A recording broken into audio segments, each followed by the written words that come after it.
জুমার দিনকে বিষ্ণু ঈসা ইসলাম বলেছেন হাদা ইয়াউমুল ঈদ, হাদা ইয়াউমুন জাআলাহুল্লাহু লাকুম ঈদান। তাবারানীর হাদিস। বিষ্ণু বলেছেন এটা এমন দিন যে দিনটাকে আল্লাহ তাআলা তোমাদের জন্য ঈদের দিন হিসেবে ঘোষণা দিয়েছেন। পড়েন আলহামদুলিল্লাহ। আল্লাহ তাআলার একটা বৈশিষ্ট্য হচ্ছে সুন্নাতুল্লাহি ফিত তাফদীল।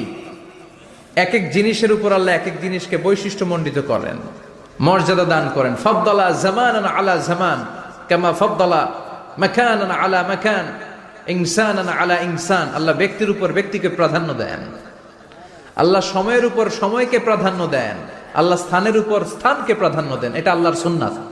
এটা আল্লাহর কি সুন্নাতুল্লাহি ফিত তাফদীল। ফাদ্দালা জামানান আলা জামান কামা ফাদ্দালা মাকানান আলা মাকান, ইনসানান আলা ইনসান। পৃথিবীর সব মানুষগুলো এক রকম নয়, এক মর্যাদার নয়, আবার লক্ষাধিক নবী